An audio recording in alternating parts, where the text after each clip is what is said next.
ఒకసారి మీరు వ్యక్తిగతంగా కూటమి ప్రభుత్వం కూడా ఆలోచించండి. రఘురామకృష్ణంరాజు గారు ప్రెస్ మీట్ పెట్టి ఏదో 4 మాటలు మాట్లాడినంత మాత్రాన అందరూ నవ్వుకొని వెళ్ళిపోతున్నారని అనుకుంటున్నారు. ఎన్ని లక్షల మంది హృదయాలు గాయపడుతున్నాయో మీరు ఒక్క ప్రెస్ మీట్ తోటి 10 లక్షల మంది ఉష్పటక్ ఓట్లు మీరు అనుకుంటున్నారు.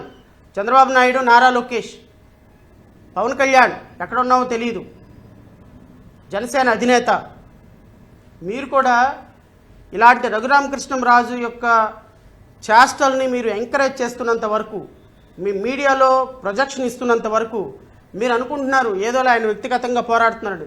రఘురామకృష్ణంరాజు గారు చేసిన డ్యామేజీ 2029 ఎలక్షన్లో స్పష్టంగా చూపిస్తాం, కంగారు పడకండి. ఆల్రెడీ 28% ఉన్నటువంటి అకార్డింగ్ టు ది రఘురామకృష్ణంరాజు గారి క్యాలిక్యులేషన్ ప్రకారం ఎస్సీలుగా మారిపోయినటువంటి క్రిస్టియన్లు 28% ఈ రాష్ట్రంలో బికాస్ ఆఫ్ రఘురామకృష్ణంరాజు గారు మీ తెలుగుదేశం పార్టీ కూటమి ప్రభుత్వాన్ని చూస్తే మొక్క మీద ఉమ్మేసే పరిస్థితికి వచ్చేసారు. ఎందుకు అంటే, అరే జీసస్ క్రైస్ట్ని అవమానించిన తర్వాత